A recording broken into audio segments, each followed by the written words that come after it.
Welcome to Audiobook Heaven.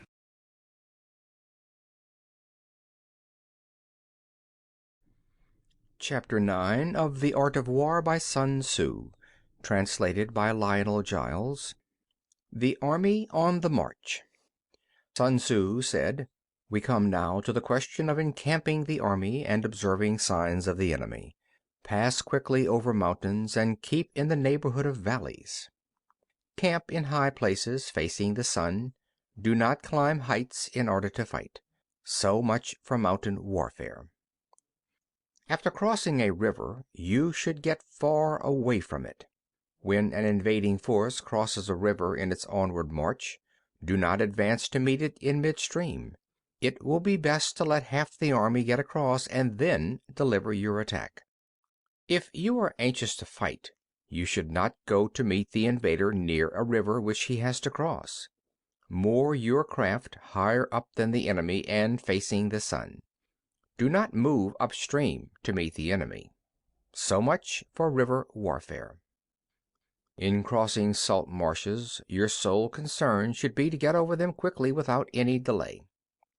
If forced to fight in a salt marsh, you should have water and grass near you, and get your back to a clump of trees.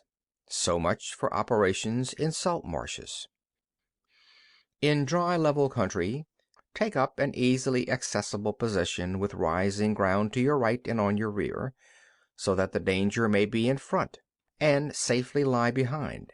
So much for campaigning in flat country. There are 4 useful branches of military knowledge which enabled the Yellow Emperor to vanquish 4 several sovereigns. All armies prefer high ground to low and sunny places to dark. If you are careful of your men and camp on hard ground, the army will be free from disease of every kind, and this will spell victory. When you come to a hill or a bank, occupy the sunny side with the slope on your right rear. Thus you will at once act for the benefit of your soldiers and utilize the natural advantages of the ground. When, in consequence of heavy rains up country, a river which you wish to ford is swollen and flecked with foam, you must wait until it subsides. Country in which there are precipitous cliffs with torrents running between, deep natural hollows, confined places, tangled thickets, quagmires and crevasses, should be left with all possible speed, and not approached. While we keep away from such places, we should get the enemy to approach them. While we face them, we should let the enemy have them on his rear. If in the neighborhood of your camp there should be any hilly country, ponds surrounded by aquatic grass, hollow basins filled with reeds, or woods with thick undergrowth, they must be carefully routed out and searched, for these are places where men in ambush and insidious spies are likely to be lurking. When the enemy is close at hand and remains quiet, he is relying on the natural strength of his position. When he keeps aloof and tries to provoke a battle, he is anxious for the other side to advance. If his place of encampment is easy of access, he is tendering a bait. Movement amongst the trees of a forest shows that the enemy is advancing.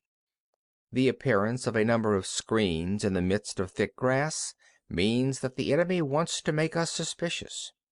The rising of birds in their flight is the sign of an ambuscade. Startled beasts indicate that a sudden attack is coming. When there is dust rising in a high column, it is the sign of chariots advancing. When the dust is low but spread over a wide area, it betokens the approach of infantry. When it branches out in different directions, it shows that parties have been sent to collect firewood. A few clouds of dust moving to and fro signify that the army is encamping. Humble words and increased preparations are signs that the enemy is about to advance. Violent language and driving forward as if to attack are signs that he will retreat. When the light chariots come out first and take up position on the wings, it is a sign that the enemy is forming for battle. Peace proposals unaccompanied by a sworn covenant indicate a plot. When there is much running about and the soldiers fall into rank, it means that the critical moment has come. When some are seen advancing and some retreating, it is a lure. When the soldiers stand leaning on their spears, they are faint from want of food. If those who are sent to draw water begin by drinking themselves, the army is suffering from thirst. If the enemy sees an advantage to be gained and makes no effort to secure it, the soldiers are exhausted. If birds gather on any spot, it is unoccupied. Clamor by night betokens nervousness. If there is disturbance in the camp, the general's authority is weak. If the banners and flags are shifted about, sedition is afoot. If the officers are angry, it means that the men are weary. When an army feeds its horses with grain and kills its cattle for food, and when the men do not hang their cooking pots over the campfires, showing that they will not return to their tents, you may know that they are determined to fight to the death. The sight of men whispering together in small knots or speaking in subdued tones points to disaffection amongst the rank and file. Too frequent rewards signify that the enemy is at the end of his resources. Too many punishments betray a condition of dire distress. To begin by bluster, but afterwards to take fright at the enemy's numbers, shows a supreme lack of intelligence. When envoys are sent with compliments in their mouths, it is a sign that the enemy wishes for a truce. If the enemy's troops march up angrily and remain facing ours for a long time without either joining battle or taking themselves off again, the situation is one that demands great vigilance and circumspection. If our troops are no more in number than the enemy, that is amply sufficient. It only means that no direct attack can be made. What we can do is simply to concentrate all our available strength, keep a close watch on the enemy, and obtain reinforcements. He who exercises no forethought, but makes light of his opponents, is sure to be captured by them. If soldiers are punished before they have grown attached to you, they will not prove submissive, and unless submissive, then will be practically useless. If, when soldiers have become attached to you, punishments are not enforced, they will still be useless.